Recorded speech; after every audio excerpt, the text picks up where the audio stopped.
إن الحمد لله نحمده ونستعينه ونستغفره ونعوذ بالله من شرور أنفسنا وسيئات أعمالنا من يهده الله فلا مضل له ومن يضلل فلا هادي له أشهد أن لا إله إلا الله وحده لا شريك له وأشهد أن محمدا عبده ورسوله صلى الله عليه وعلى آله وسلم تسليما مزيدا يا أيها الذين آمنوا اتقوا الله حق تقاته ولا تموتن إلا وأنتم مسلمون يا أيها الناس اتقوا ربكم الذي خلقكم من نفس واحدة وخلق منها زوجها وبث منهما رجالا كثيرا ونساء واتقوا الله الذي تساءلون به والأرحام إن الله كان عليكم رقيبا يا أيها الذين آمنوا اتقوا الله وقولوا قولا سديدا يصلح لكم أعمالكم ويغفر لكم ذنوبكم ومن يطع الله ورسوله فقد فاز عظيما أما بعد فإن أصدق الحديث كتاب الله وخير الهدي هدي محمد صلى الله عليه وآله وسلم وشر الأمور محدثاتها وكل محدثة بدعة وكل بدعة ضلالة وكل ضلالة في النار. أخوانا في الدين معشر المسلمين رحمن ورحمكم الله وعزني الله وإياكم جميعا. Insyaallah ta'ala kita lanjutkan pembahasan kita dari kitab Ahkamul Janaiz wa Bid'ahha, hukum-hukum yang berkaitan dengan jenazah, yang ditulis oleh Al-Allamah Al-Imam Al-Albani rahimahullah. Dan insyaallah ta'ala kemarin kita sudah bahas tentang apa yang Allah Subhanahu wa taala wajibkan bagi orang yang menghadapi sakaratul maut atau menjelang kematian. Kemudian ikhwan fillah rahimani wa rahimakumullah, insyaallah kita bahas pada poin yang selanjutnya, poin yang kedua dalam kitab ini. Syekh Albani berikan satu maudhu judul Talqinul Muhtadir, jadi mengajari orang yang mau meninggal dunia. Yang masyhur di kalangan kita sebut dengan talqin.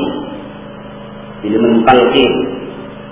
Talqin itu secara bahasa Arab dari laqana yulaqinu talqinan, mengajari, mengajarkan. Nah, jadi secara makna bahasa nanti akan terdapat dan kita jumpai kesalahan besar yang terjadi pada kaum muslimin ketika menghadapi orang yang sakaratul maut. Kadang-kadang mereka sekedar puas berucap di sisi orang yang sedang mazak ini dengan kalimat thayyibah la ilaha illallah. Nah, kalau sekedar orang yang menunggu yang mengucapkan la ilaha illallah, la ilaha illallah begitu terus tanpa memperhatikan kondisi yang sedang sakaratul maut, itu namanya bukan talqin. Karena talqin dari mana bahasa saja, laqana yulaqinu talqinan, itu mengajari, mengajarkan. Ya. Jadi itu satu kesalahan. Seorang yang menunggui orang yang sakit, sekedar dia sendiri atau mungkin jamaah yang ada di sekitarnya, itu yang berlomba-lomba mengucapkan kalimat thayyibah, tapi tidak mengajarkan dan tidak mengajari orang yang sedang nazar atau sakratul maut tadi terhadap kalimat thayyibah tersebut. Itu kesalahan. Ya. Baik. Qala rahimahullah ta'ala berkata Al-Albani rahimahullah, fa idza hadarahul maut, apabila telah hadir kematian, dalam materi masa-masa sakaratul maut, fa'ala man indahu umur, maka wajib bagi orang yang ada di sisi orang yang sedang sakaratul maut tadi, pemazah itu tadi, itu beberapa perkara. Ya, jadi ini kesempatan terakhir kita membantu saudara kita yang akan meninggalkan kehidupan dunia. Itu diambil kesempatan seperti itu. Ya. Yang pertama kata beliau rahimahullah taala, ayyulakinuhu as-syahadah. Hendaklah diajarkan kepada orang yang sedang hadir kematian kepadanya tadi, sedang nazak sakaratul maut tadi, as-syahadah, 2 kalimat syahadat. Baik itu muslim ataupun apa? Kafir. Diajarkan. Liqaulihi sallallahu alaihi wa alihi wasallam, karena berdasarkan hadis Rasulullah sallallahu alaihi wa alihi wasallam, beliau mengatakan, lakinu mautakum la ilaha illallah. Ajari orang-orang yang akan mati karena kalian dengan kalimat la ilaha illallah. Kemudian di sini masalah ikhwan fillah rahimani wa rahimakumullah. Rasulullah SAW dalam hadis ini sekedar menyebutkan kalimat la ilaha illallah. Sekarang mana anna Muhammad Rasulullah? Jadi kalau orang itu katakan mazak begitu, kita ajari la ilaha illallah tanpa wa anna Muhammad Rasulullah, cukup apa tidak cukup? Ya. Di situ dijelaskan oleh para ulama yang saya pahami dari kalam Ibnu Utsaimin rahimahullah, kalau seorang itu seorang yang sudah muslim, yang dia sudah mengakui 2 kalimat syahadat ini, yang andaikan dia mengucapkan la ilaha illallah, tidak perlu lagi wa anna Muhammad Rasulullah, karena pasti dia sudah meyakininya, cukup dengan ucapan apa? La ilaha illallah. Itu cukup. Biasa. Ditalkin dengan kalimat itu penting. Itu cukup. Ya. Hatta seorang yang kafir, katakanlah, andaikan dengan ucapan la ilaha illallah itu dia memahami dalam pengetahuan kita bahwa kelaziman dari kemampuan dan kemauan dia mengucapkan la ilaha illallah tadi sudah merupakan kepastian dari dirinya meyakini wa anna Muhammad Rasulullah, maka cukup dengan kalimat la ilaha illallah. Salah seperti kejadian pada Abu Talib. Rasulullah SAW sekedar mengucapkan kepada beliau, kepada Abu Talib ini, ya ammi, qul la ilaha illallah. Wahai pamanku, ucapkanlah la ilaha illallah. Satu kalimat yang akan saya jadikan alasan nanti di sisi Allah untukmu. Abu Talib. Sekalipun pada akhirnya paman Rasulullah SAW ini lebih memilih kekafiran dan kesyirikan daripada tawaran Rasulullah sallallahu alaihi wasallam. Nasallallahu alaihi. Itu akibat kalau kata Imam Ibnu Qayyim itu yang pertama, ketidakberanian kita menyelisihi adat istiadat nenek moyang kita yang menyelisihi syar'i. Itu bisa mengakibatkan su'ul khatimah. Yang kedua, akibat pergaulan dengan teman yang jelek. Jadi ketika Abu Talib ini sedang sakaratul maut begitu, di sisi Abu Talib ini ada 2 tokoh kufar Quraisy. Kalau nggak salah Abdullah bin Abi Umayyah, yang satunya lagi saya lupa, Abu Jahal atau siapa. Bahkan kalau dilihat hadis ada 3 orang, di antaranya Musayyib perawi hadis, karena hadis ini adalah hadis Musayyib dari bapaknya hadis.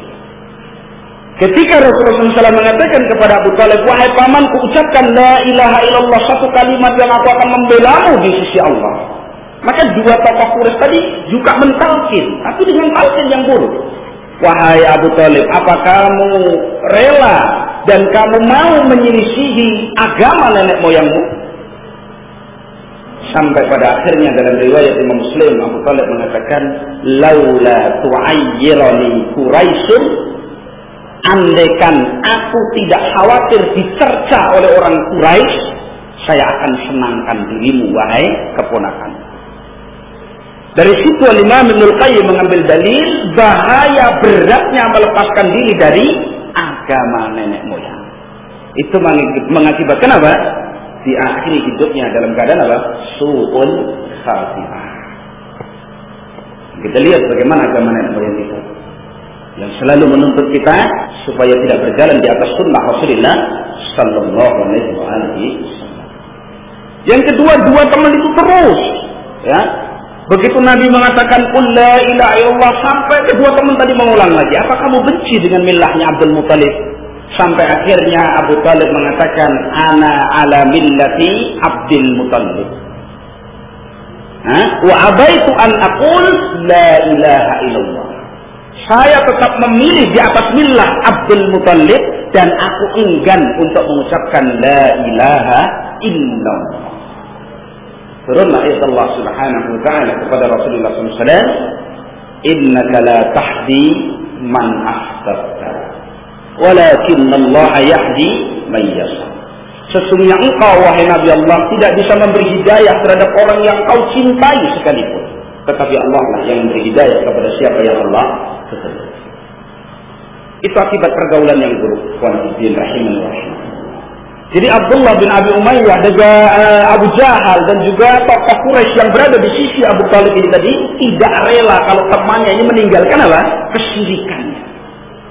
Terus sampai akhirnya mengakhiri hidup dalam keadaan apa? Su'ul khatimah.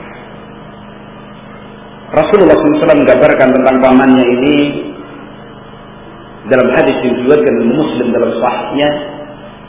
Beliau SAW mengatakan, laula ana lakana fid darkil asfali minan nar. Andaikan tidak karena syafaatku, Abu Thalib tentu berada di kerak neraka. Kemudian setelah diangkat oleh Allah, diringankan, Rasulullah SAW menerangkan tentang keadaan Abu Thalib. Ya, inna dalam hadis yang lain sahih, inna ahwana ahli nari azaban Abu Thalib.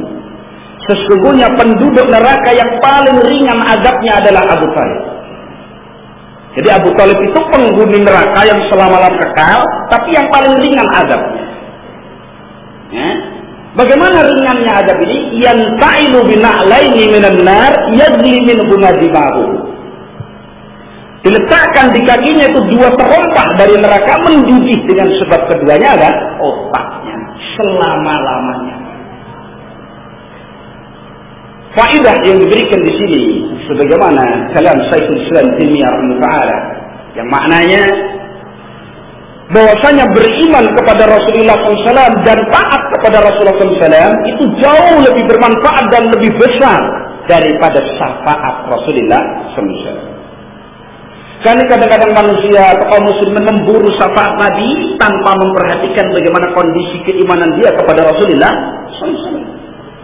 Sekedar ceramah, salawat dan salam kita sampaikan kepada junjungan Nabi besar kita Muhammad SAW yang kita nanti-nantikan syafaatnya di hari kiamat. Tapi selalu dia menyelisih sunnah, bahkan selalu berupaya bergaul dengan kesyirikan. Bagaimana syafaat akan datang? Kenapa Syekhul Islam mengatakan bahwa beriman kepada Nabi dan taat kepada Rasulullah SAW itu lebih bermanfaat, lebih besar manfaatnya daripada syafaat? Karena orang yang beriman kepada Rasulullah dan taat kepada Rasulullah pasti bahagia. Gak mungkin tidak. Tetapi seorang yang mendapat syafaat dari Rasulullah SAW belum tentu bahagia. Beliau berdalil dengan hadis Abu Thalib. Ya. Jadi Abu Thalib mendapat syafaat dari Nabi apa tidak?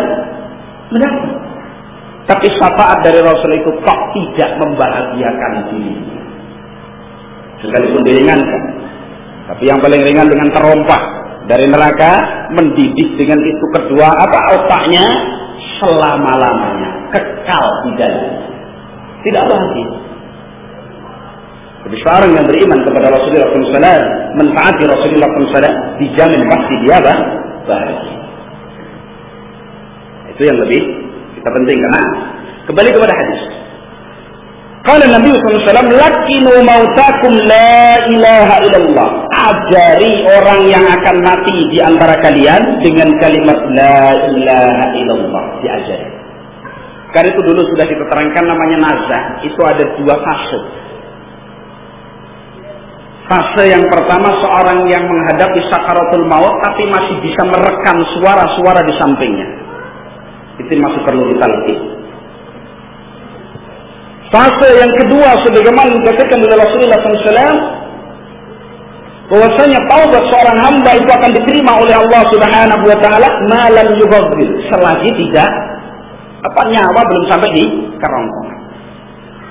Nah, kalau nyawa ini sudah mendesak ke kerongkongan begini, itu namanya saat muayyan, artinya mata itu sudah terbelalak, larinya sudah ke alam lain. Itu sudah tidak bisa mendengar apapun di sampingnya. Terlambat sudah. Ya, jadi dua fase orang nazak sakaratul maut. Pertama, seorang yang masih bisa mendengar ucapan orang yang di sampingnya. Saat itu diajari, berebut. Karena setan sampai kondisi seperti itu tidak putus asa. Ima dengan cara dipalingkan dengan perkara-perkara yang melalaikan dirinya, ima dengan disanjung oleh setan sehingga dia lalai. Ya, jadi gak berhenti setan sampai itu. Jadi maksud ucapan Rasulullah SAW, lakinu mautakum la ilaha illallah, ajari orang yang akan mati di antara kalian la ilaha illallah, itu apabila nazak sampai derajat yang sudah diterangkan tadi. Nah, kita nggak ngerti, pokoknya nunggu orang yang sakit ya, suruh diminta didengarkan betul, sampai sendiri apapun suaranya didengarkan. Lebih-lebih kalau itu adalah karib kerabat kita, lebih-lebih kalau itu orang tua kita sendiri. Kita harus khawatirkan, ya, diajari, dituntun gitu ya, sampai betul-betul mengucap. Jangan malah kita yang sibuk, lah itu dibiarkan orang yang sedang menghadapi sakaratul maut. Jadi diajari di telinganya, diperdengarkan sampai kita dengar betul. Nah, kalau dia sampai mengucap la ilaha illallah sekali pun lagi, diulang lagi la ilaha illallah, maka dia mendapatkan apa yang menjadi kelanjutan dari hadis ini. Wa man kana akhiru kalamihi la ilaha illallah indal mauti. Ini keistimewaan Syalbani mengumpulkan riwayat. Kita Rasulullah SAW, barang siapa yang akhir ucapan yang keluar dari lisannya itu dan la ilaha illallah indal mauti, ketika menjelang kematiannya. Kita di perebutan itu tadi. Kita dengar betul. Jadi kalau di akhir menjelang mati kita dengar ucapan dia la ilaha illallah, dakhalal jannah, dia pasti masuk ke dalam surga. Agungnya kalimat apa? La ilaha illallah. Jadi itu betul-betul nikmat dari Allah Subhanahu wa taala. Ya. Beliau mengatakan dakhalal jannata yauman min ad-dahr, suatu hari dari masa yang panjang. Karena enggak mesti masuk surga tanpa diazab dulu, enggak harus. Kalau dia punya dosa. Jadi Nabi SAW tidak mengatakan pasti masuk surga tanpa diazab, tanpa dihisab, tidak. Tapi Rasulullah SAW mengatakan, man kana akhiru kalamihi la ilaha illallah dakhala indal mauti, ketika menjelang kematian, dakhala al-jannata yauman min ad-dahr, dia pasti masuk surga sekalipun harus melalui masa yang begitu panjang. Kan kita yakini setiap muslim pasti masuk surga. Setiap muslim pasti ahlul jannah. Enggak ada muslim yang tidak masuk surga.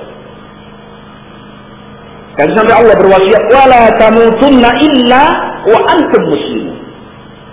Sampai seorang yang tauhid keimanan cuman sebesar biji darah debu gitu. Debu itu bijinya kan kecil betul.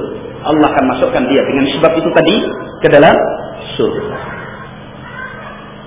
Karena ikhwanafiddin rahimani wa rahimakumullah, pertama yang harus kita perhatikan, pertama yang harus kita jaga, pertama yang harus kita pupuk, kita suburkan adalah aqidah tauhid, iman kita ini.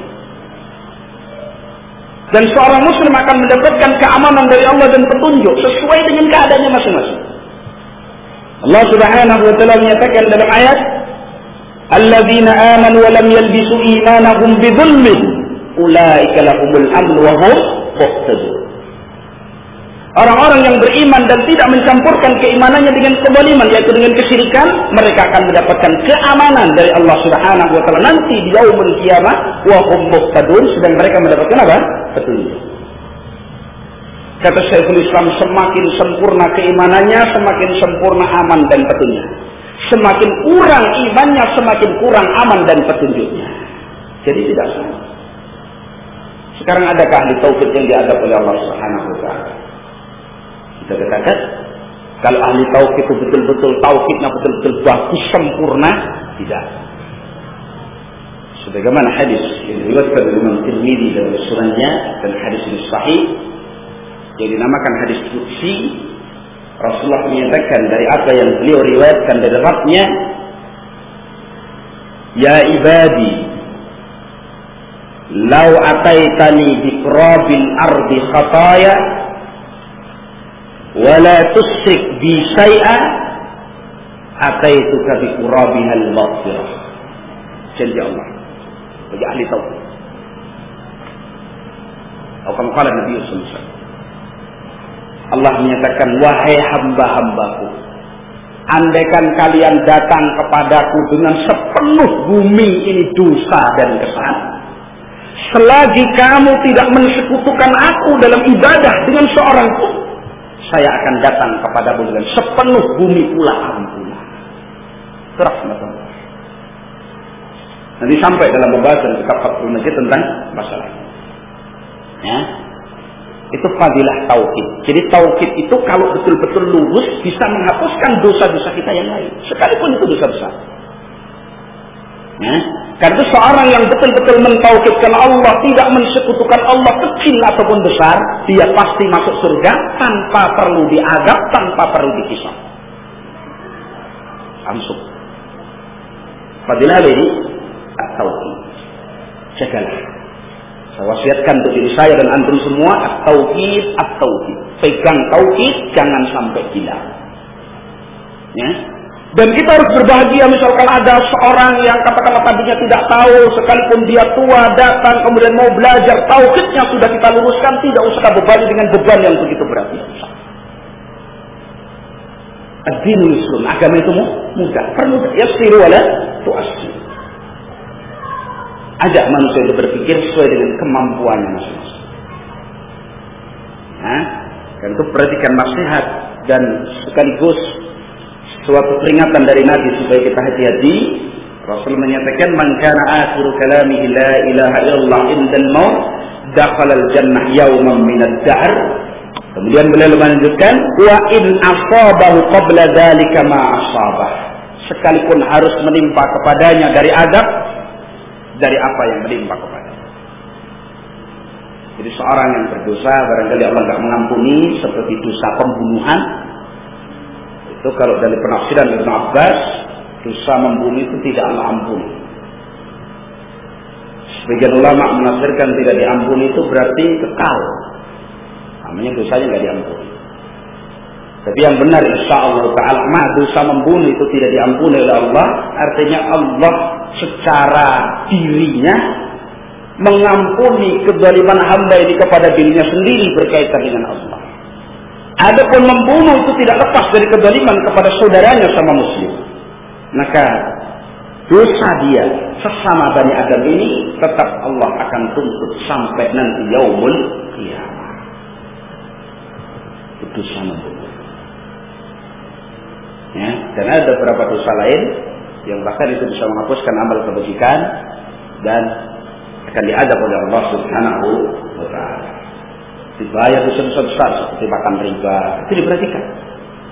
Yang hari ini dianggap remeh, makan riba. Seorang yang makan riba itu seolah-olah menghubungkan perang dengan Allah. Nah, makan riba aja sih. Riba itu seperti juga khamr, persekutuan dosanya sangat kental. Yang makan, yang katakanlah menulis, yang minta dan seterusnya itu mereka sekutu dalam dosa sama. Demikian juga khamr, yang memeras, yang minta diperaskan, yang ngantar, yang nulis, yang jual, yang beli, yang minum, apa yang dan seterusnya, hum sawa, mereka sama bersekutu. Karena itu hati-hati, ini dosa yang kita khawatirkan akan menyebabkan apa? Azab. Kemudian juga dosa yang dianggap remeh oleh Bani Adam, seperti pembahasan kita dalam taharah, dalam namimah, mengumbar lisan, mengadu domba sesama muslim. Hati-hati kalimat-kalimat seperti itu, ya. Ambil wasiat Rasulullah SAW, "Kana yu'minu billahi wal yawmil akhir, falyaqul khairan aw liyasmut." Kalau siapa beriman kepada Allah dan beriman kepada hari akhir, hendaklah dia ucapkan ucapan yang baik. Kalau tidak, sebaiknya dia apa? Diam. Kata ulama kita, hendaklah seorang sebelum berkata dia pikirkan. Kalau ucapan yang dia ucapkan itu membawa kepada suatu maslahah kebaikan, fakul, maka ucapkan. Kalau ucapan itu tadi membawa kepada madarat, kejelekan dan apa yang Allah melarang, tahan, tidak boleh diucapkan. Kalau ucapan itu membuat dia bingung bagaimana nanti sikap dia, tahan, tidak usah diucapkan. Hari ini peraturan seperti ini banyak dilanggar oleh kaum muslim. Namimah. Yang kedua apa? Ada mutanazzuh minal baul, tidak bersih diri dari kencing. Sehingga Nabi SAW mengatakan aksaru adabil qabri minal baul. Kebanyakan adab kubur itu disebabkan oleh kencing. Itu juga diremehkan oleh manusia. Ya, benar. Jadi saya ulangi hadis, lakinu mautakum la ilaha illallah, ajari orang-orang yang akan mati di kalangan kalian dengan la ilaha illallah. Kenapa? Man kana akhiru kalamihi la ilaha illallah indal maut dakhala al-jannah yawma min ad-dahr. Barang siapa yang akhir ucapannya ketika mau mati itu la ilaha illallah, dia pasti masuk surga satu hari dari masa yang panjang. Wa in asabahu qabla dzalika ma asabah, sekalipun dia harus ditimpa azab Allah terlebih dahulu karena dosanya. Wa kana yaqul, dan Rasulullah SAW bersabda, man mata wa huwa ya'lam, barang siapa yang mati sedang dia dalam keadaan mengetahui annahu la ilaha illallah, bahwasanya tidak ada ilah yang hak kecuali Allah, dakhalal jannah, pasti masuk surga. Jadi dikatakan pasti karena Nabi mengungkapnya dengan fi'lul madhi, dakhalal jannah, pasti. Itu janji dari Allah dan janji dari Rasulnya sallallahu alaihi wasallam. Itu agungnya tauhid, dakwah para Rasul. Demikian juga dilanjutkan oleh para ulama dari kalangan sahabat-sahabat mereka. Karena itu hendaklah kita berupaya menjaga hal ini, ya, tauhid.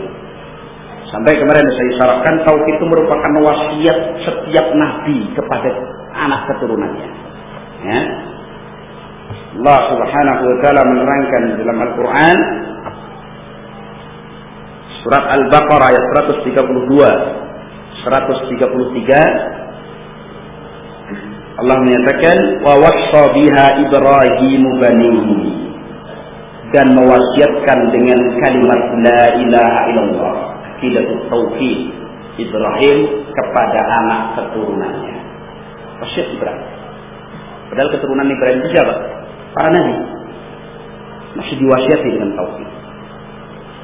Ya. Wa Yaqub, dan juga Nabiullah Yaqub berwasiat kepada keturunannya. Ya baniya, wahai anak keturunanku. Ya. Innallaha astafa lakumuddin, sesungguhnya Allah telah memilihkan untuk kalian agama ini, yaitu agama tauhid, Islam. Fatamutunna illa wa antum muslimun, maka jangan sekali-kali kalian mati kecuali dalam keadaan muslim. Wasiat para nabi kepada anak-anak. Am kuntum syuhada'a id hadara Ya'qub al-maut, apakah kalian ikut menyaksikan ketika hadir kepada Nabiullah Ya'qub kematian, menjelang kematian beliau sallallahu alaihi wasallam? In qala li banihi, ketika dia berkata kepada anak keturunannya, dipanggil.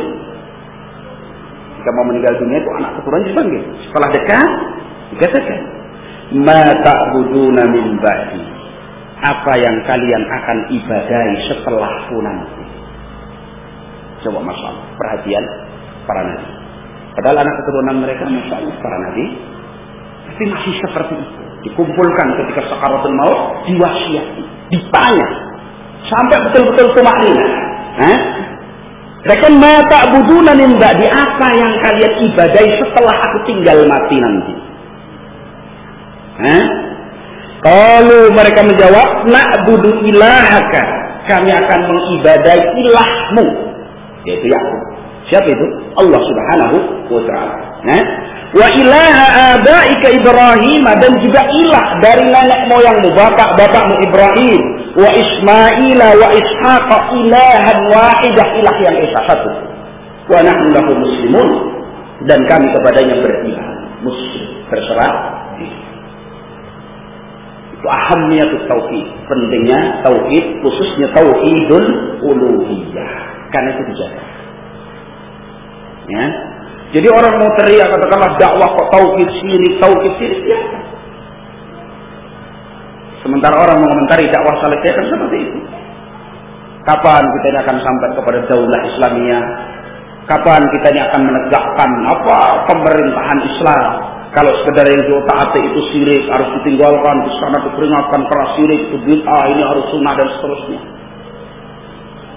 Sampai itu tidak perlu hari ini diam dulu.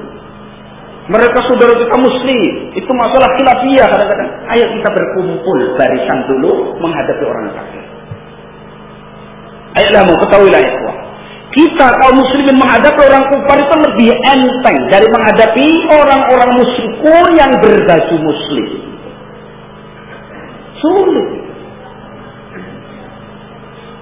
Jadi mereka menggerogoti Islam, menggerogoti tauhid dari dalam sendiri. Jadi nampaknya mereka muslim, ya salat, ya masya Allah. Tapi juga berkorban kepada selain Allah, berdoa kepada selain Allah, beristighatsah kepada selain Allah. Semua itu tidak diperlukan. Itu bahaya. Nah kalau kita mau saksikan pemandangan seperti itu hari, apa sekarang ini sudah berhenti adat istiadat ziarah kubur ke makam para wali? Kan belum dong, masih terus. Ya. Kayak itu program-program kadang sampai lembaga-lembaga formal pendidikan, kadang-kadang guru-guru yang suruh ziarah kubur. Padahal itu jelas ajang perbuatan apa? Syirik, terutama dalam apa? Uluhiyah Allah Subhanahu wa ta'ala. Bahaya, berarti masih perlu penjelasan kepada umat ini bagaimana bahaya kesyirikan. Sekalipun orang itu sampai bosan, katakanlah sampai nek betul, nggak apa-apa. Kita harus berdakwah, mengajarkan umat apa? Pentingnya tauhid, khususnya tauhidul uluhiyah. Akan 3 jenis macam tauhid ini memperingatkan mereka dari bahaya apa? Kesyirikan. Ya.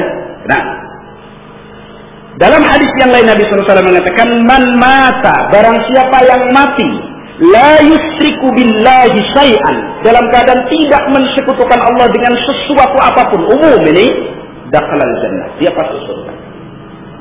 Bahkan kalau kita seorang yang mati dalam keadaan tidak punya perbuatan syirik sama sekali, insya Allah dia akan masuk surga tanpa perlu diadab. Sebagaimana hadis dan riwayat Imam Tirmidzi. Dan kita lihat bagaimana hadisul bitaqah. Pernah dengar itu? Hadis tentang kartu itu ya. Seorang yang diberi catatan amalan kejelekan itu 99. Setiap satu catatan itu manjal basar, sejauh pandangan dia. Panjang banyak. Dipanggil oleh Allah Subhanahu wa ta'ala, apa kamu punya uzur? Dia apa? Takut kepada Allah, malu gitu. Padahal barangkali sebagian orang mengatakan dia ingat kebaikan, tapi seolah-olah nggak ada, terlalu kecil gitu kalau dibandingkan 99 kejelekan itu. Akhirnya enggak ya. Itu memang amal saya. Hal dolamaka katabatuna al-hafidin. Apakah telah berbuat zalim kepadamu para malaikatku yang mencatat amalmu? Tidak. Ke dalam keadaan seperti itu Allah Subhanahu wa ta'ala mengatakan, innaka la tudlam yawm, sesungguhnya kamu tidak dizalimi hari ini. Ya. Fa ukhrijat al-bitaqatu al-maktubatu fihi ismullah la ilaha illallah. Maka dikeluarkan sebuah kartu. Yang di kartu itu tertuliskan 2 kalimat syahadat atau kalimat tauhid, la ilaha illallah. Allah mengatakan ini amalmu, kamu tidak akan diberi. Orang tadi mengatakan, ya Allah, apa artinya sebuah kartu ini dibanding 99 yang satunya saja kayak begini beratnya. Jadi dijalankan oleh orang ini. Maka diulang lagi, fa innaka la tuzlam, kamu tidak akan dizalimi.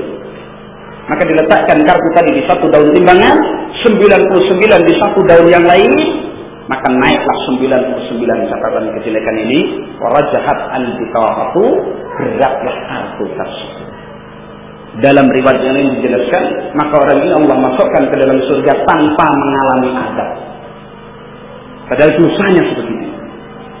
Itu janji Allah sebagaimana dijanjikan dalam hadis yang tadi sudah diriwayatkan Imam Tirmidzi, ya ibadi law ataitani bi qurabil ardi khataya wa la tusyrik bi shay'an la ataituka bi qurabiha al maghfirah. Wahai hamba-Ku, ini kita perhatikan hadis ini. Untuk kita open apa ya? Punya ihtimam perhatian kepada tauhid kita. Andaikan kalian datang kepadaku dengan sepenuh bumi dosa kesalahan kalian, tapi satu syaratnya, kalian tidak mensekutukan aku dengan suatu apapun, aku akan datang kepada kalian dengan sepenuh bumi pula apa? Maghfirah. Fadilah apa? Tauhid. Jadi barang siapa yang mengucapkan la ilaha illallah, dia ngerti maknanya. Bukan yang dimaksud itu bukan orang yang banyak-banyak mengucapkan itu. Sekarang seorang yang tiap hari katakan 1000 kali mengucapkan kalimat thayyibah atau bahkan beribu-ribu kali, itu belum tentu ketika nazak kok mampu mengucapkan kalimat. Belum tentu. Kan itu semata-mata pertolongan dari Allah Subhanahu wa taala kepada hamba yang betul-betul ingin bertaubat kembali kepada Allah. Ya. Barangkali seorang yang sederhana mengikuti tata cara tuntunan sunnah Rasulullah SAW, itu jauh akan mendapatkan keberuntungan.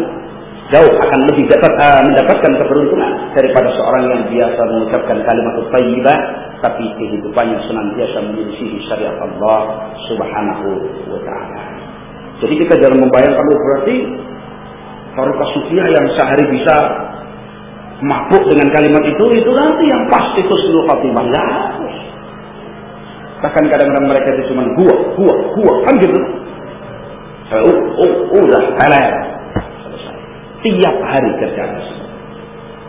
Padahal yang afdal itu bukan gua bukan la ilaha atau illallah, enggak cukup. Paling afdalnya zikir itu adalah la ilaha illallah, sempurna. Ada nabi, ada isya. Ada pembuangan, ada penetapan. Ya, benar. Hadis tersebut dikeluarkan oleh Imam Muslim di dalam Sahihnya dan juga Imam Ibn Hibban di dalam Al-Mawarid.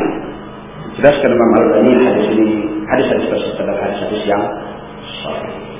Jadi kesimpulan yang pertama, apabila kita menjumpai seorang saudara kita ini, terutama karib kerabat kita, sedang dalam keadaan sakaratul maut, mungkin karena sakitnya atau mungkin karena sebab yang lain yang kita menjumpai di sisinya, segera amalkan hadis Nabi SAW. Lakinu mautakum bila ilaha illallah. Ingat, lakin itu ajari sampai dia yang ngomong. Karena kaitan dengan hadis Nabi itu, man kana akhiru kalamihi, yang ngomong itu dia yang mau mati itu.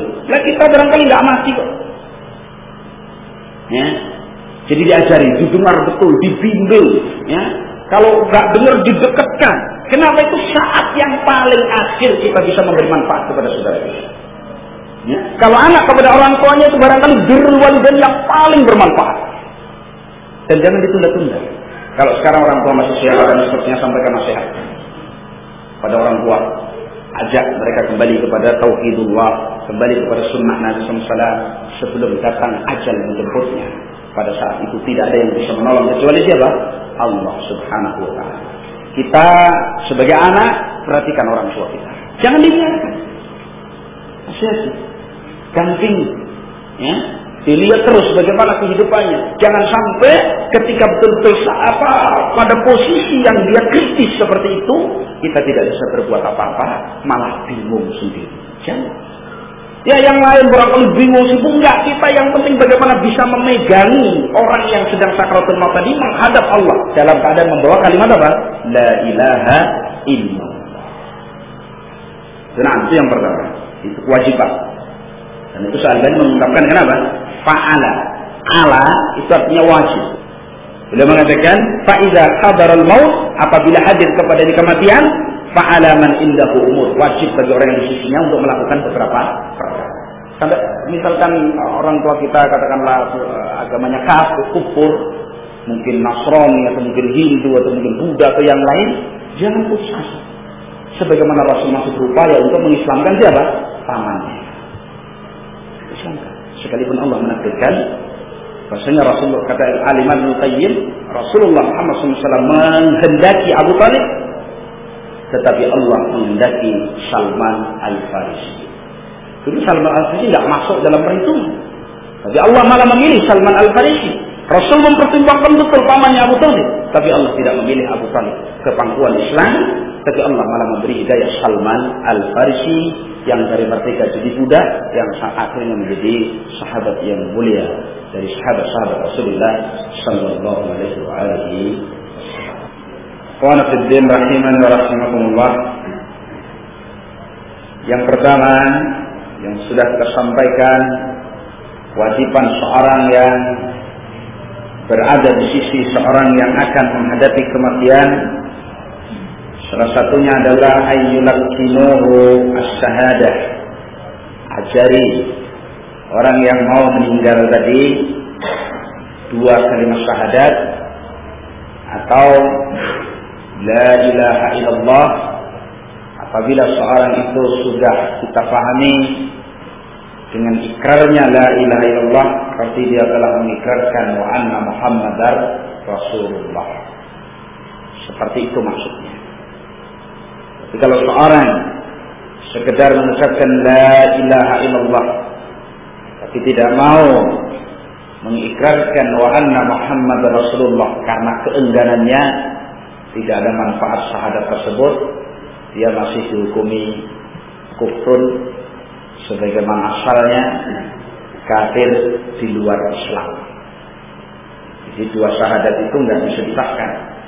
Seorang meyakini Rabbnya Allah tapi nggak mau mengakui Rasulullah, ya sama aja kafir. Seorang mengakui Rasulullah tapi nggak mau beriman kepada Allah, sama saja. Nah, itu nggak bisa. Namanya Rasul dengan yang mengutus. Kalau kita yakin dengan utusannya, berarti harus yakin pula dengan yang mengutus. Kalau kita yakin dengan yang mengutusnya, kita harus percaya pula dengan apa? Utusannya. Kelaziman. Itu Rasulullah SAW menjadikan dua kalimat syahadat itu satu rukun. Yang pertama dalam arkanul Islam. Artinya tidak sah Islam seseorang tanpa dua kalimat tersebut. Syahadat alla ilaha illallah wa anna Muhammadar Rasulullah. Kemudian yang kedua, yang hendaknya dilakukan oleh orang yang hadir, ada di sisi seorang yang menghadapi kematian, ayyad'u lahu, hendaklah berdoa untuknya.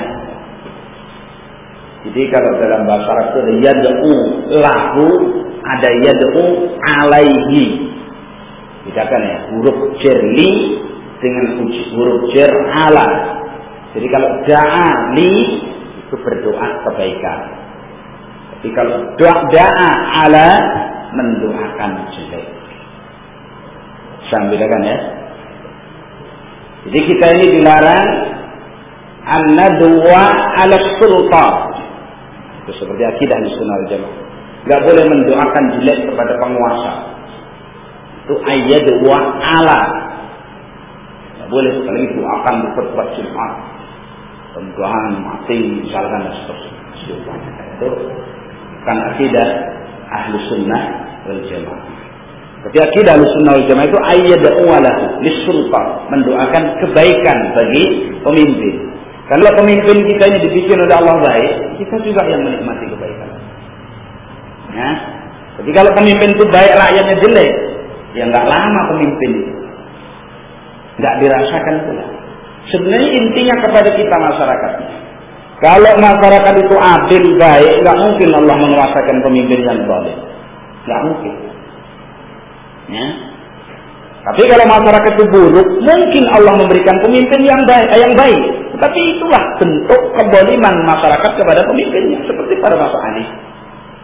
Kurang baik apa Ali radhiyallahu anhu? Tapi bersama itu dikafirkan, diberontak sampai apa? Dibunuh dengan pembunuhan yang kecil. Kurang daya apa Utsman bin Affan? Tapi sebagian rakyat yang memang ahlul fitnah seperti itu.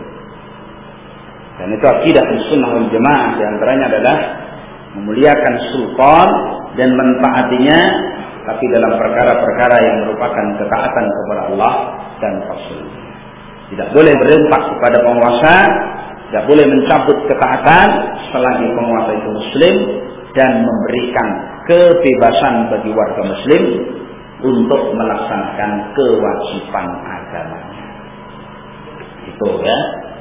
Jadi diperhatikan, karena hari ini perkara yang sudah diijma' oleh salaful ummah itu dirobek oleh ahli bidah.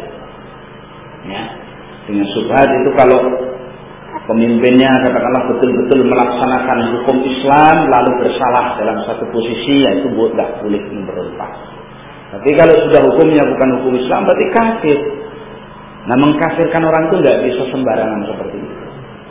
Ya, tapi perlu iqamatul hujjah, ditegakkan hujjah. Dinasihati. Apa sudah dinasihati? Nah, kalau orang belum dinasihati, belum sampai ilmu kepadanya, padahal sudah bertahun-tahun keadaan negeri itu ya seperti itu. Ngertinya ya seperti itu. Mungkin sangkaan 90%-nya barangkali pemahaman nggak paham dia hukum Islam itu bagaimana. Sangka. Itu perlu dinasihati sampai sebenarnya ilmu sampai jelas. Kalau memang sampai nampak kekafiran yang nyata, itu pun dipertimbangkan kekuatan kaum muslimin. Jangan 5 orang, bomnya bom botol, kan? Celuritnya udah 10 tahun yang lalu nggak biasa, terus berjihad katanya, ya habis sampai 7 turunan, itu memang nasibnya seperti itu. Jadi itu bukan akidah ahli sunnah wal jamaah. Dia itu nasihat Syekh bin Baz dalam risalah beliau. Ya, seperti itu. Baik. Jadi ayyad'u lahu, doakan orang yang mau mati itu dengan doa kebaikan. Misalkan kita doakan supaya dia dikokohkan kalimatnya, diampuni dosanya, didoakan pokoknya saudara kita. Ya. Sekalipun barangkali pernah bermusuhan sama kita ini kan disyariatkan memaafkan. Ya. Memaafkan seorang saudara kita yang dalam keadaan memang kita bisa memberi maaf kepadanya. Apalagi dalam kondisi kritis, dia menghadapi apa? Kematian. Doakan. Nah, ya doa. Wala yakunu fi hudurihi illa khairan, dan tidak boleh seorang yang hadir ketika menyaksikan seorang yang sedang sakaratul maut tidak boleh mengucapkan kecuali kebaikan. Aja sih, kadang-kadang masalah. Bahkan dari hidupnya sampai matinya itu digibah gitu. Padahal Nabi kan mengatakan bahwasanya keadaan seorang muslim itu hidup dan matinya kan sama. Kalau kita patahkan tulangnya pada waktu mati, seperti kita patahkan pada waktu hidup. Kalau kita sakiti dia pada waktu mati, seperti kita menyakiti dia pada waktu hidup. Kehormatan seorang muslim itu di sisi Allah tinggi. Coba kita lihat Ka'bah itu kan begitu terhormat dan mulia. Ka'bah. Abdullah bin Umar itu mengatakan, alangkah mulianya engkau wahai Ka'bah. Tapi kehormatan seorang muslim jauh lebih mulia daripada engkau. Sekarang kalau ada seorang menghina Ka'bah itu mungkin bangkit seluruh kaum muslimin membela Ka'bah. Tapi manakala saudara kita sama muslim, apalagi itu seorang alim minal ulama dilecehkan kehormatannya, mana yang bangkit membelanya? Ini berarti mendudukkan kehormatan itu tadi tidak pada tempatnya. Nah, seperti itu. Nah, jadi yang pertama doakan dia kebaikan, wala yaqulu fi hudurihi illa khairan. Ketika hadir di situ jangan mengucapkan kecuali kebaikan. Jaga lisan, diem kalau nggak bisa ngomong yang baik. Jadi nggak usah ngomong itu kakunya yang fatal itu, nggak usah. Dia sekalipun kasus kecelakaan matinya dalam keadaan seperti itu, diem tahan lisan. Itu sudah kita muslim. Dan Allah menakdirkan keadaan seperti itu. Yang barangkali keadaan dia jauh lebih baik daripada keadaan kita. Katakanlah kalau dia muslim yang baik dalam keadaan kondisi tubuh seperti itu, dia sudah mendahului kita dengan kebaikan. Kita kan masih memikirkan apa saya bisa menemui Allah dalam keadaan baik. Kalau yang sudah mati itu sudah, kalau dia baik dia. Nah, kita yang masih hidup itu, mana yang bisa menjamin kita ini di akhir kehidupan kita ini kita bisa mengucapkan ucapan yang bagus, kalimat thayyibah, atau kita mendapatkan husnul khatimah? Mana jaminan? Nah itu ya. Jadi yang perlu kita perhatikan pertama itu bagaimana diri kita bisa mendapatkan akhir hidup yang baik sebelum kita ini banyak membicarakan saudara kita. Karena itu salaful ummah dan menasihatkan sungguh bagus seorang yang karena kesibukan mengoreksi dirinya sampai dia lalai membicarakan orang lain. Itu utama. Ya. Jadi kalau sibuk mereview kesalahan saya ini, mengoreksi dirinya sendiri, sibuk di situ sampai dia lalai lupa membicarakan kejelekan orang lain. Itu bagus. Sekarang kan kadang-kadang enggak ya. Kalau sama dirinya sendiri lupa, ada pepatah apa? Gajah di pelupuk mata enggak kelihatan, tapi kuman di seberang laut tanpa jelas. Bahaya. Ya, berat. Li hadis Ummi Salamah radhiyallahu anha, karena berdasarkan hadis Ummu Salamah radhiyallahu anha qalat, dia berkata, qala Rasulullah sallallahu alaihi wasallam, Rasulullah SAW bersabda, "Idza hadartumul marida awil mayyita," apabila kamu hadir di sisi orang yang sedang sakit atau orang yang mati, faqulu khaira, ucapkan ucapan yang baik. Sekalipun sudah mati, jangan digibah itu tadi. Ya, karena itu kemarin sudah kita wasiatkan namanya saudara kita apalagi karib kerabat kalau meninggal jangan dikeluarkan di hadapan manusia kecuali dalam keadaan sudah terbungkus bagus. Ya. Jadi adat istiadat yang berkembang dengan memandikan jenazah dibawa keluar rumah cuma ditabiri kain itu keliru. Diperbaiki. Karena tidak akan aman kehormatan saudara kita itu dari pandangan manusia. Nah manusia itu kalau sudah memandang biasanya nggak betah lisannya ini dia. Nah, akhirnya jadi cerita kehormatan saudara. Sekarang kita bayangkan kalau dia hidup kita ceritakan seperti itu senang apa nggak senang?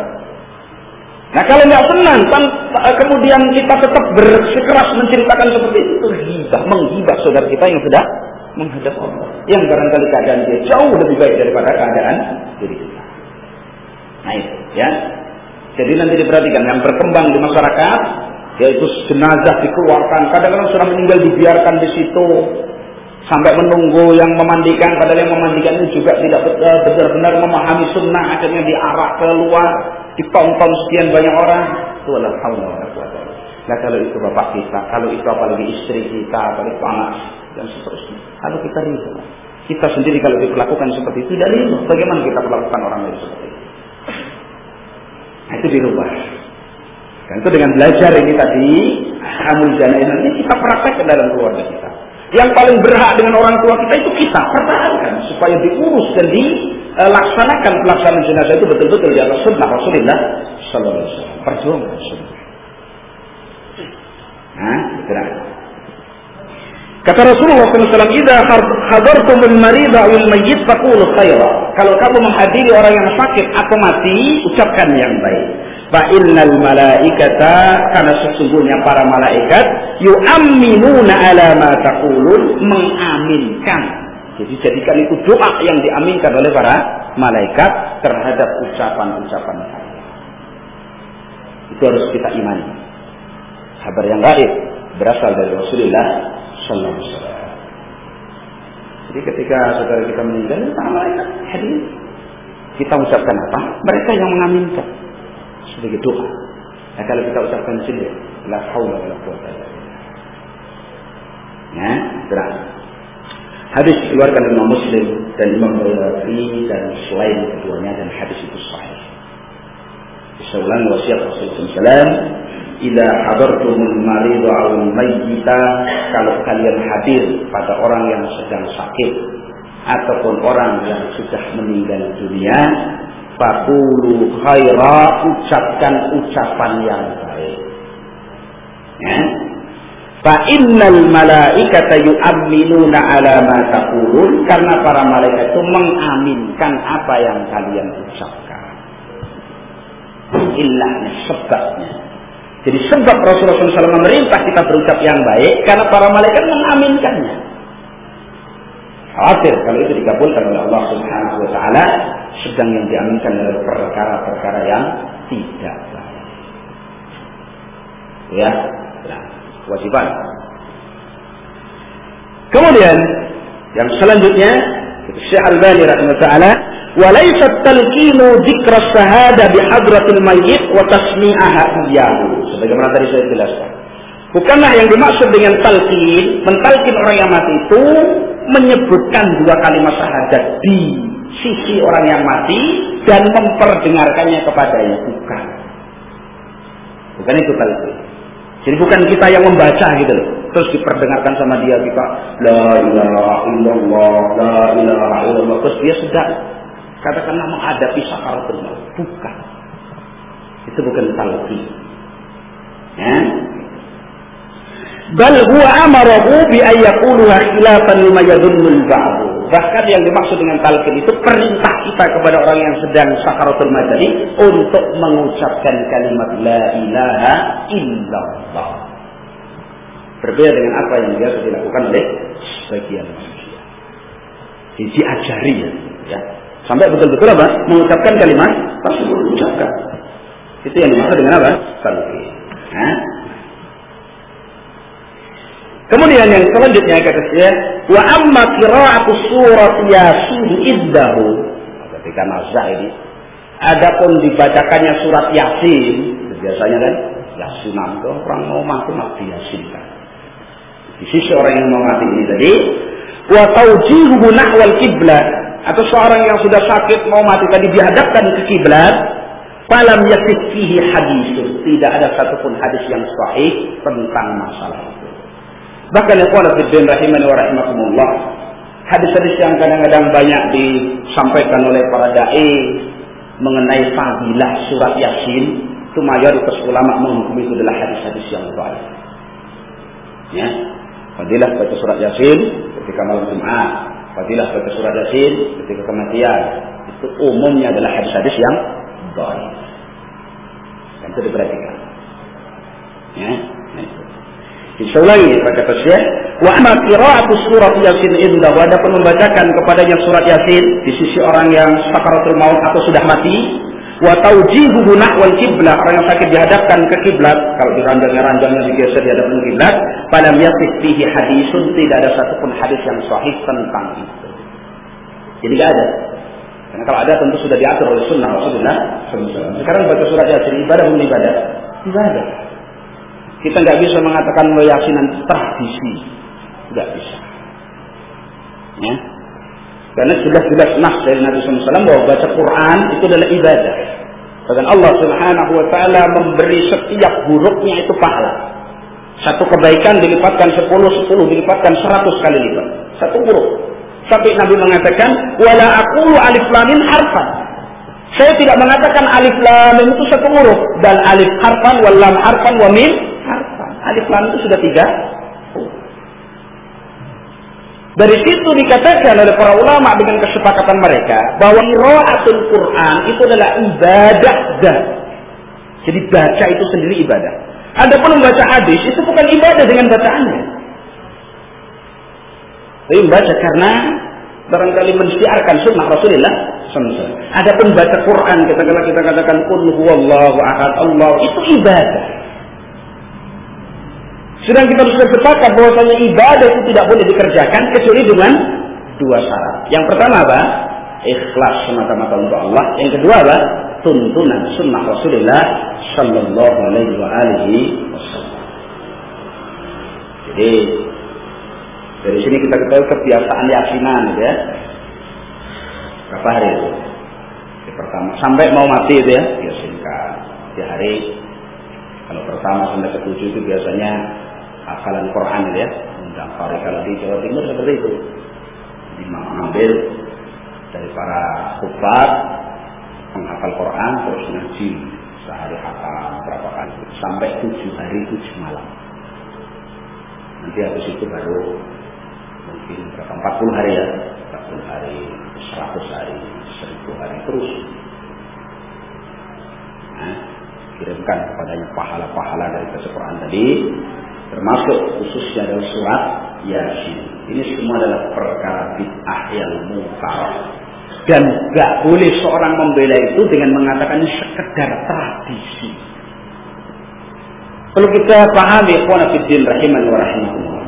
Suatu tradisi itu kalau benar-benar menyelisihi sunnah Rasulullah SAW, itu masuk ke dalam bentuk bid'ah. Memang betul di dalam Islam ada istilah al-adah, itu jaizah, mutlakon, bahwasanya adat itu boleh secara mutlak. Tapi kalau itu betul-betul adat, seperti adat itu barangkali manusia yang makan nasi, itu adat, pakai pakaian, itu adat, bergaul sebagaimana kita bergaul, itu adat istiadat, itu boleh silakan. Kita mau makan nasi sama tempe, sama sambal, sama ikan asin, sama daging, silakan, itu adat, silakan. Kok senangnya tiwul ya silakan. Mau makan nasi jagung ya silakan boleh, itu namanya adat. Tapi nggak ada yang namanya adat, baca Quran itu kok adat, itu nggak ada. Kan itu seorang yang kadang-kadang mengatakan tradisi atau adat itu ditinjau, apakah asal manusia itu seperti itu? Seperti makan, asal manusia makan. Sampai masalah makan itu saja kalau dinilaikan ibadah, sedang itu tidak ada tuntunan dari Nabi, masuk ke dalamnya apa? Bid'ah. Jadi seperti pakai baju, ada atau bukan ada? Ada. Tapi kalau kita meyakini warna tertentu pada hari tertentu, padahal itu tidak ada dalilnya, lalu kita katakan afdal sebagai sunnah Nabi, bid'ah atau mubah? Bid'ah. Jadi bid'ah itu bisa masuk ke dalam adat dari sisi dijadikannya adat itu sebagai ibadah. Nah itu seperti itu diperhatikan itu. Nanti seorang itu kadang-kadang mengatakan bid'ah itu sekitar, ya semuanya nggak ada bid'ah kan. Kalau ini bid'ah berarti lampu bid'ah, mikrofon bid'ah, kan begitu kadang-kadang. Bikin masjid begini bid'ah. Kan seperti itu alasannya. Jadi itu masalahul mursal. Jadi sarana-sarana yang asalnya mubah dan untuk mendukung pelaksanaan syar'i itu boleh. Seperti sarana dakwah, katakanlah berdakwah itu wasilahnya itu harus tauqifiyah. Tauqif itu ada contoh dari Rasulullah SAW. Nggak boleh berdakwah perempuan sendiri, berdakwah sambil wayangan, berdakwah sambil seperti Wali Songo dulu katanya, ya, atau berdakwah sambil jaipongan, berdakwah dan macam-macam begitu. Nada dan dakwah misalkan sambilnya. Ada toh? Nah, seperti itu. Jadi ibadah yang berbentuk dakwah ilallah itu sudah betul-betul masuk dalam rangkaian Allah Subhanahu wa taala, al-yauma akmaltu lakum dinakum, seterusnya. Nah bukan berarti kalau pakai mikrofon, Nabi dulu kan nggak pakai mikrofon. Nah sekarang pakai mikrofon, berarti itu bid'ah. Atau mungkin pakai rekaman seperti ini. Nabi dulu kan nggak pakai kaset kawan, berarti bid'ah. Atau mungkin pakai majalah. Kita perhatikan situ. Jadi seperti mikrofon atau kaset, seperti kaset ini asalnya nggak ada apa-apanya kalau nggak ada yang bicara. Coba putar kaset kosong, kira-kira apa manfaatnya? Itu. Berarti asal kaset itu bukan sebagai sarana dakwah dalam bentuk kaifiyah dakwah, tetapi itu sekedar menyampaikan sarana asal. Yaitu apa? Ya seperti khutbah, ceramah, kemudian dikasetkan, didengarkan sama orang lain. Itu bukan merubah sarana asal. Berbeda dengan wayangan, ngerti? Kalau wayangan itu sudah bentuk sendiri gitu. Ya. Apalagi menggabungkan sesuatu yang bentuknya maksiat kepada Allah dengan dakwah Allah seperti nada dan dakwah. Musik, kita sepakati kan? Sebagaimana dijelaskan oleh Rasulullah SAW itu bagaimana ayat Allah Subhanahu wa taala dalam surat Luqman, "Wa minan nasi may yashtari lahwal hadis liyudilla an sabilillah." Di antara manusia itu ada yang membeli lahwal hadis. Menurut ahli tafsir lahwal hadis itu al-ghina, nyanyian. Liyudilla an sabilillah, untuk menyesatkan manusia dari jalan Allah. Dibeli. Diiringi dengan alat musik yang juga diharamkan oleh Rasulullah SAW untuk berdakwah. Sekarang sesuatu yang haram digunakan untuk berdakwah itu bid'ah dalam dakwah. Seperti dusta, itu boleh apa nggak boleh? Nggak boleh, dusta itu sifat orang munafik. Kalau kita berdakwah itu dusta, berarti dakwahnya apa? Bid'ah. Kita kabarkan kepada seorang tentang akidah seperti ini, padahal itu bukan akidah yang benar. Dusta, apalagi dusta itu atas nama siapa? Allah Subhanahu wa taala dan Rasulnya sallallahu alaihi wasallam. Itu hati-hati. Ya, nah kembali kepada pembahasan.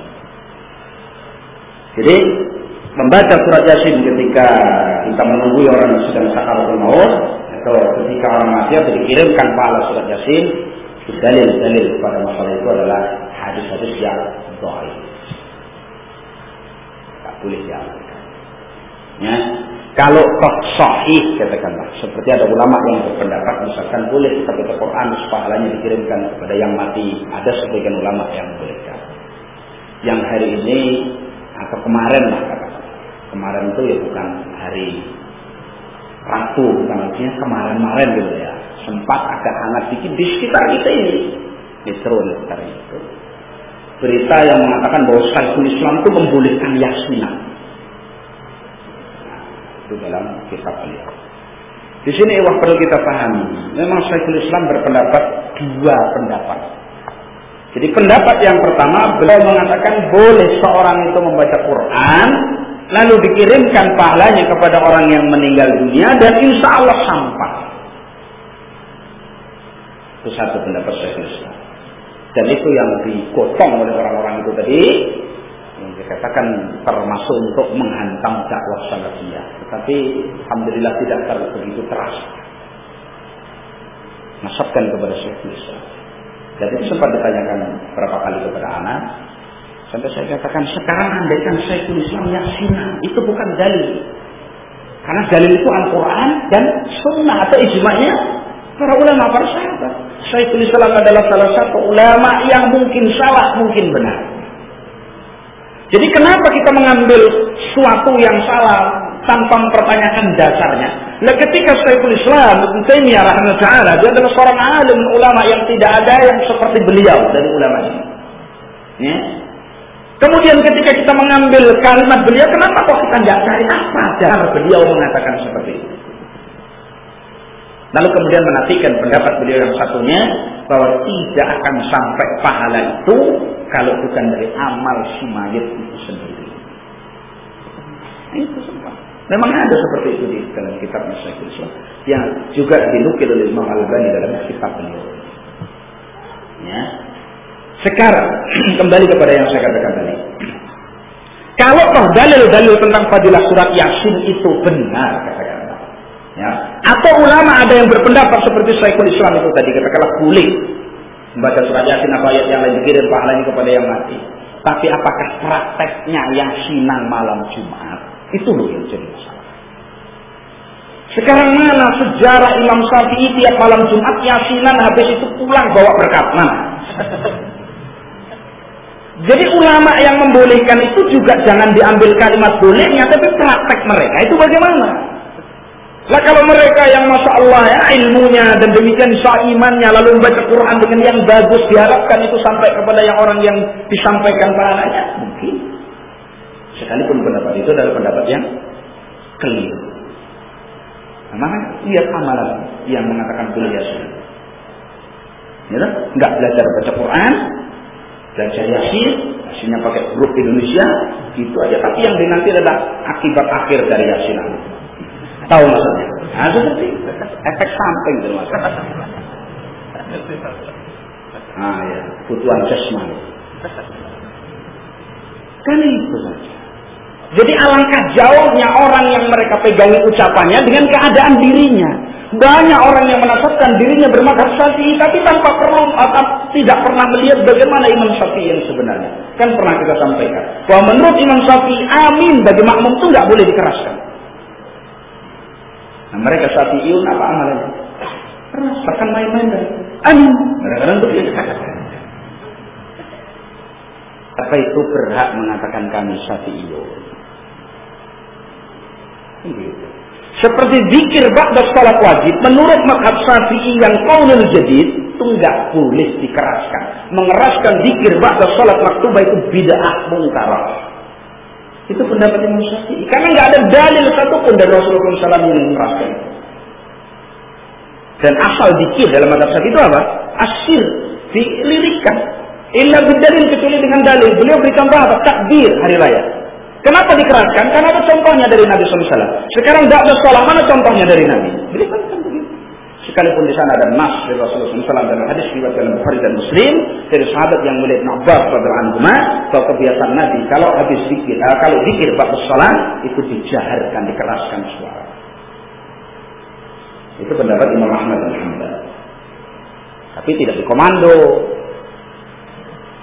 Enggak, sendiri-sendiri. Ya mereka yang memahami sebagaimana Imam Ahmad memahami dengan pendapatnya langsung habis salat astagfirullah, astagfirullah, astagfirullah, astagfirullah. Seperti itu. Biasa.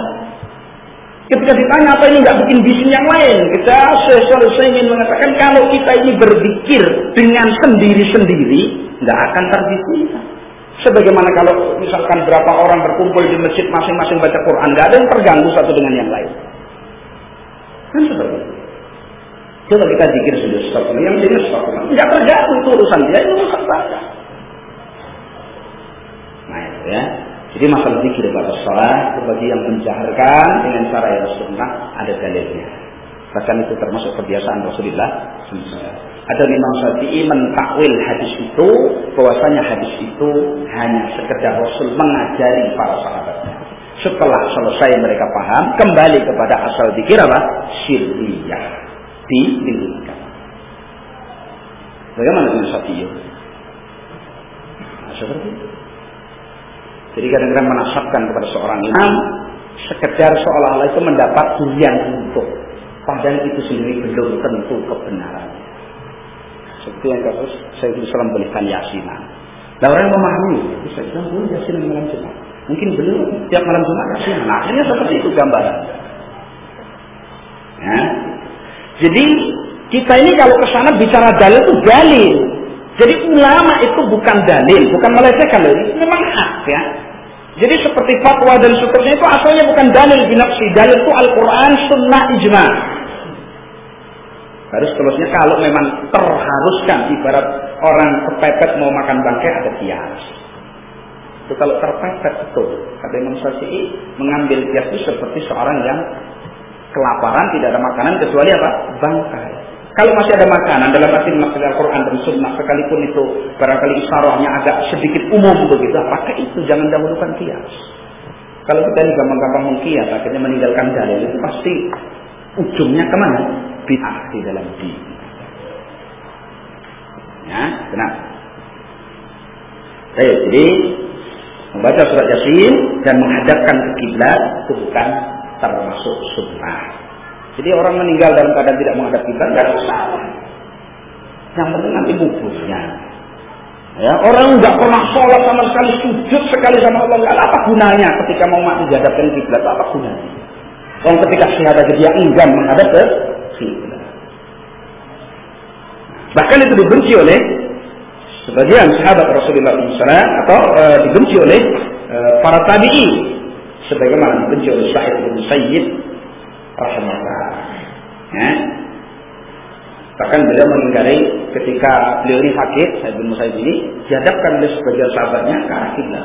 Dalam keadaan pingsan, nggak tahu-tahu ranjangnya ini berpindah posisi, dia menghadap kiblat, dioper. Dia mengingkari, membenci, bahkan suruh kembalikan ranjang saya seperti semula. Beliau mengatakan, alaisal mayyit imra'an musliman, bukankah orang yang mau mati itu tadi seorang yang muslim? Kalau toh sudah mati, bukankah yang mati tadi seorang yang muslim? Kenapa kalau dia muslim harus dihadapkan kiblat nanti?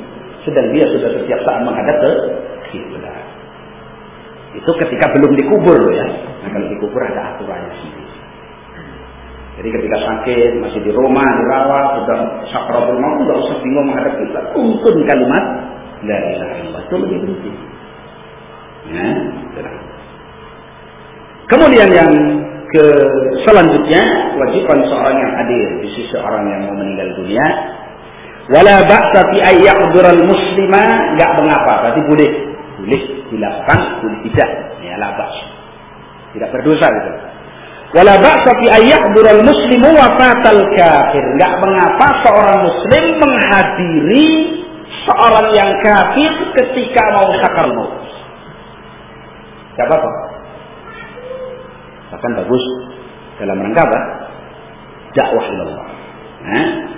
Liyu'ridul Islam alaihi, untuk menawarkan Islam kepadanya. Tawarkan Islam kepadanya. Barangkali dengan sebab kita Allah memberi petunjuk sama dia mendapatkan keberuntungan yang besar. Kita sebagaimana dikatakan oleh Rasulullah SAW, ya, li'ayyahdiyallahu rajulan wahidan bika rajulan wahidan khairun laka min humurin na'am. Dengan sebab dakwahmu Allah memberi petunjuk seorang saja, dengan sebab kamu itu jauh lebih baik bagimu daripada onta merah, kendaraan yang paling mahal. Jadi dakwah itu seperti itu. Jangan kita ibaratnya sedih ketika orang pada pergi dan seterusnya. Dengan sebab dakwah itu satu saja mendapat petunjuk, dengan sebab kita mendapatkan keberuntungan dan orang itu mendapatkan keberuntungan. Bahkan kalau Imam Qayyim menjelaskan, keberuntungan seorang yang berdakwah dan menanam kebaikan pada orang lain itu lebih banyak daripada keberuntungan orang yang didakwah. Itu hiburan. Mau mengamalkan dan menyebarkan sunnah Rasulullah sallallahu alaihi wasallam.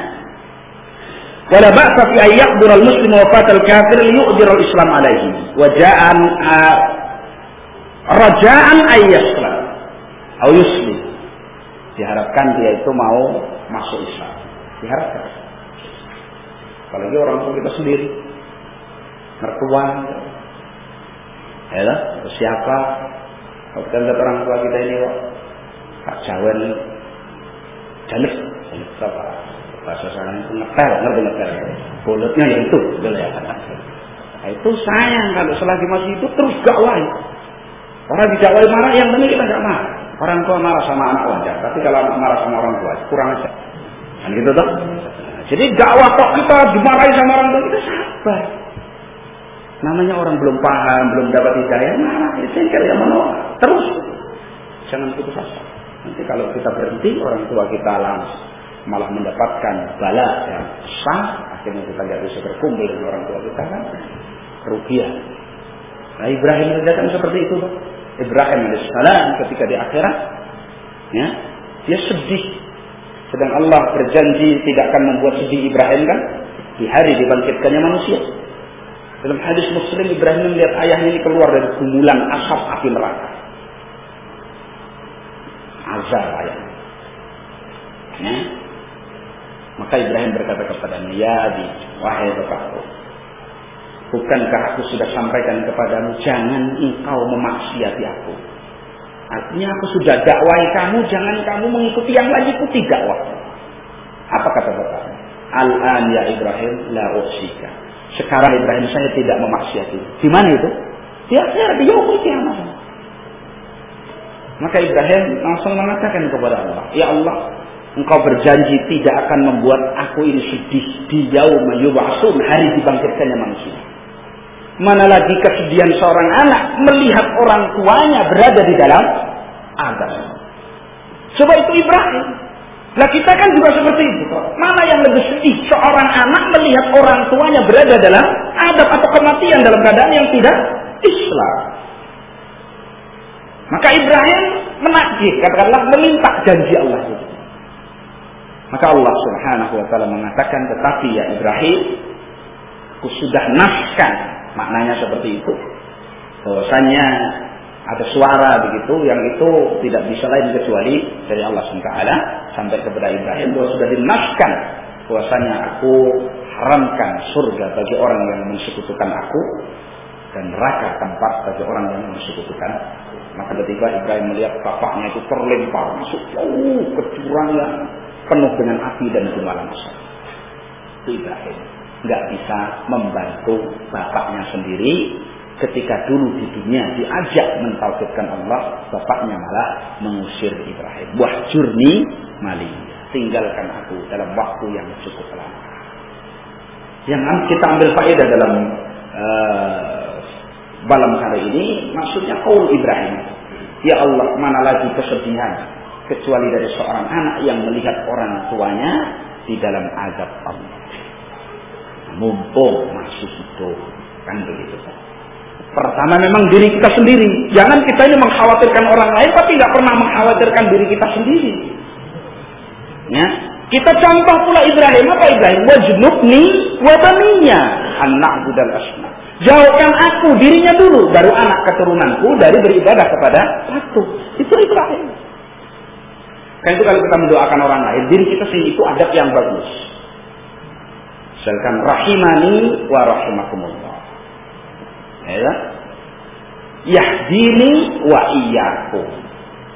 Jangan dibalik, yahdikum wa iyaya. Nah, kita dulu lebih butuh gitu ya. Jadi yahdini wa iyyakum, rahimani wa rahimakum. Ghafarallahu li wa lakum. Nah, seperti itu. Jadi karena kita lebih butuh terhadap rahmat Allah itu sebelum orang lain. Nah, ya. Enggak apa-apa. Wala ba'sa fi ayyaqdur al-muslim wa fatal kafir yu'dir al-islam alaihi raja'a yuslim. Kita harapkan dia bisa masuk Islam. Di hadis Anas radhiyallahu anhu. Berdasarkan hadis Anas radhiyallahu anhu, qala kana gulamun yahudiyyun yahdimu an-nabiy sallallahu alaihi wasallam famarido. Ada seorang anak, ya gulam itu dikatakan karena ini muskilah, dikatakan sudah dewasa gitu. Sudah balik gitu, gulam. Jadi bukan lagi anak kecil yang belum balik. Gulam di sini adalah orang yang sudah, jadi sudah mukallaf. Nah, dia seorang Yahudi yang biasa dia membantu Rasulullah SAW. Nah, suatu saat dia sakit, famarido, sakit. Ya. Fatahu Nabi SAW ya'uduhu. Maka Nabi SAW mendatanginya dan menjenguknya. Menjenguk dia dalam keadaan sakit. Ya. Maka ada indah ra'sihi, Nabi SAW duduk di sisi kepalanya. Itu kebiasaannya. Dan kebiasaan orang yang nunggu orang sakit yang sudah parah itu duduk di sisi kepalanya. Karena disitulah pendengaran, di situ penglihatan, di situ indera yang pokok itu di situ. Ya, kalau di kaki itu apa? Talqin. Di sisi kepalanya, dibisikkan. Ya, tenang. Faqala lahu, maka Nabi SAW berkata kepada si gulam tadi, aslim, masuk Islam. Ditawarkan Islam kepada gulam tersebut. Fanadhar ila abihi wa huwa indahu. Maka anak ini memandang kepada bapaknya yang ada di sisinya. Seolah-olah meminta pendapat begitu. Ketika ditawari Islam oleh Rasulullah, faqala lahu, alhamdulillah bapaknya ini baik. Maka bapaknya berkata kepadanya, ati Abul Qasim SAW. Taatilah Abul Qasim. Siapa? Rasulullah SAW. Taatilah Rasulullah SAW. Fa'aslam. Maka masuk Islamnya gulam yang Yahudi tadi setelah ditawarkan Islam kepadanya oleh Rasulullah Sallallahu Alaihi Wasallam. Fakharaja Nabi SAW wa yaqul. Setelah jelas dia mau menerima Islam, nah, setelah menjenguknya pulang, maka keluarlah Nabi SAW. Lalu Nabi berkata, Alhamdulillahilladzi anqadhahu minan nar. Segala puji bagi Allah yang telah menyelamatkan dia dari neraka. Karena kalau Islam, apalagi ketika seperti itu, kemudian dia betul-betul menerima Islam dalam keadaan betul-betul yakin dengan Islam, seolah-olah semua bentuk kesalahan yang kemarin dihapuskan oleh Allah Subhanahu wa taala karena masuk Islam itu merupakan taubat dia dari kekafiran dan kesyirikan. Nah, itu. Falamma maka ketika mati si gulam itu tadi, qala Nabi SAW mengatakan, "Shallu ala sahibikum." Doakan dan lakukan salat untuk saudara kalian. Sudah jadi saudara sama muslim. Jadi tujuan kita menjenguk orang kafir yang sakit itu untuk menawarkan Islam, berdakwah kepada Islam kepadanya. Barangkali Allah Subhanahu wa taala memberikan hidayah sekalipun di ujung kehidupannya. Karena banyak orang yang dalam kondisi seperti itu, Allah menolongnya, yang akhirnya dia bisa menikmati rahmat Allah yang begitu luas setelah sebelumnya terjerembab di dalam kesyirikan dan kekafiran. Nah, hadis tersebut keluar dari Imam Bukhari dan Imam Hakim, Baihaqi dan Imam Ahmad, dan hadis tersebut sahih. Wa nafiddin rahimani wa rahimakumullah, barangkali itu yang bisa kita kaji pada kesempatan malam hari ini. Insyaallah kita lanjutkan pada pertemuan yang akan datang. Nah, Allah a'lam. Ada pertanyaan, bagaimana hukum seorang istri yang dipasrahkan atau dikembalikan kepada kedua orang tuanya tanpa dicerai sang suami? Jadi pertama, kalau suami itu tidak ada kepentingan melakukan perbuatan tersebut, berarti suami yang tidak tanggung jawab. Jelas. Mestinya dia nikahi dia kan tanggung jawab. Lah kok dikembalikan sama orang tuanya? Kalau nggak kuat nafkahi ya bilang aja kan begitu, terus usaha. Itu nggak boleh. Jadi dalam keadaan bagaimanapun yang paling bagus suami itu tetap harus mempertahankan istrinya di rumahnya, kecuali ada kepentingan. Seperti kisah yang terjadi pada sahabat yang mulia Ka'ab bin Malik radhiyallahu anhu ketika dihajar oleh Nabi SAW karena beliau tertinggal perang. Setelah hajar beliau SAW sampai 40 hari, maka ada perintah baru kepada Ka'ab bin Malik ini supaya mengembalikan istrinya kepada kedua orang tuanya dan tidak boleh melayaninya. Itu karena ada kepentingan. Sampai kondisi seperti itu Ka'ab bin Malik mengatakan, karena itu bentuk cerai ya. Karena itu cerai yang mubham, yang masih samar gitu. Karena itu Ka'ab bin Malik bertanya kepada Rasulullah, ya Rasulullah, maksud engkau, apakah saya harus mencerai istri saya atau sekedar dipulangkan biasa? Maka di situ Nabi menjelaskan, maksudnya dipulangkan sementara. Jadi supaya hajarnya itu semakin sempit gitu. Sampai genap 50 hari Allah Subhanahu wa taala menurunkan ayat tentang diterimanya taubat Ka'ab bin Malik, baru semuanya dikembalikan kepada beliau radhiyallahu anhu. Adapun kalau tidak ada kepentingan, ya jangan. Harus tanggung jawab. Bahkan istri yang dicerai saja itu nggak boleh meninggalkan rumah suaminya kecuali selesai masa iddahnya. Nggak boleh. Hatta misalkan istri suaminya meninggal dunia, dia harus tetap tinggal di rumah suami itu tadi sampai selesai masa iddah. Adapun setelah selesai masa iddah, dia boleh memilih apakah dia mau tetap di situ atau dia kembali kepada orang. Itulah Islam menjaga kemuliaan suami baik ketika hidup atau ketika sudah meninggal dunia. Wallahu a'lam. Apabila kita ikut membantu menggali kubur dan setelah selesai ada hidangan beri makanan, bagaimana kita mensikapi masalah ini? Ikhwanul fillah rahimani wa rahimakumullah. Kalau seorang menggali kubur, itu kita perhatikan, ya. Hendaklah tetangga kanan kiri dari yang kena musibah itu yang mengantar jamuan kepada yang gali kubur. Ya. Kalau makanan itu dibebankan kepada yang sedang kena musibah, itu kedoliman saudara sama muslim kepada muslim yang lain. Karena dia sudah harus menanggung musibah yang dideritanya dalam keadaan masih susah, harus memikirkan keluarga untuk ini dan seterusnya. Karena itu inisiatif tetangga, masakan, karena aku kirim air sana, boleh dimakan, silakan. Ya. Tapi kalau kita harus menghitung itu nanti dihitung untuk harta yang dan seterusnya, itu nggak boleh. Ya. Jadi ketika saudara kita ini kena musibah, diringankan, bukan malah ditambahi beban. Adapun makan-makan di rumah orang yang kematian ketika takziah itu tidak diperkenankan. Jadi takziah dikasih aqua, mungkin kue-kue, roti sampai makanan, nggak boleh. Karena itu gambaran apa ya, berpesta. Ya seolah-olah apa kita ini berpesta di tengah saudara kita yang sedang kena musibah. Tidak boleh, dilarang oleh Rasulullah SAW, bahkan itu termasuk apa? Niyahah, melapar, tidak boleh. Ya. Adapun penggali kubur, kalau tenaga dia butuh selain makanan seterusnya, itu inisiatif tetangga untuk masak, bikin air, berikan kepadanya makan. Kalau memang perlu dia minum di tengah itu silakan, kalau mau diundang ke rumah boleh. Tapi jangan dibebankan kepada yang kena musibah. Ya, jelas ya. Wallahu a'lam. Seberapa jauh tanggung jawab suami terhadap anak dan istrinya? Ya mutlak. Jadi anak dan istri tanggung jawab suami. Sampai istri itu barangkali katakanlah membangkang apa dan seterusnya, suami tetap harus tanggung jawab. Imma dia yang masalah dicerainya atau dipertahankan untuk memperbaiki rumah tangganya. Karena itu istri yang buruk karena tidak dididik oleh suami, suami mendapatkan kebahagiaan karena itu amanah dan tanggung jawab. Kullukum ra'in wa kullukum mas'ulun an ra'iyatihi. Masing-masing kalian itu pemimpin dan masing-masing kalian akan dimintai tanggung jawab terhadap kepemimpinannya. Seorang suami pemimpin di dalam rumah tangganya, nanti dia akan ditanya oleh Allah terhadap kepemimpinannya. Istri pemimpin di rumah suaminya, menjaga kehormatan suami, dirinya dan harta suami dan anak-anaknya, nanti akan ditanya tanggung jawabnya. seorang pembantu dan budak pemimpin di dalam apa yang diamanahkan oleh majikannya kepada dirinya. Nanti akan dimintai tanggung jawabnya. Nabi SAW mengatakan, kullukum ra'in. Masing-masing kalian adalah pemimpin. Tanggung jawab suami.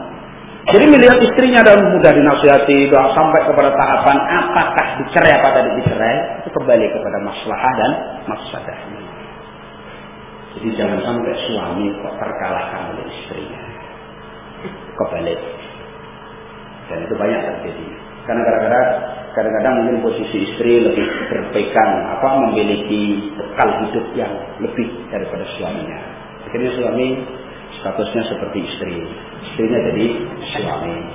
Jadi apa-apa yang ngatur istri itu tidak boleh. Ya, kebalik. Jadi sekalipun istri ini kaya katakanlah bahwa itu istri statusnya itu suami yang memimpin, sang istri tadi tanggung jawab pendidikannya, ya, baik dan buruknya, ketaatannya diatur. Istri tidak mau berjilbab, atur terus, keras sekali. Nasihat-nasihat yang sudah dicontohkan oleh sunnah Rasulullah SAW.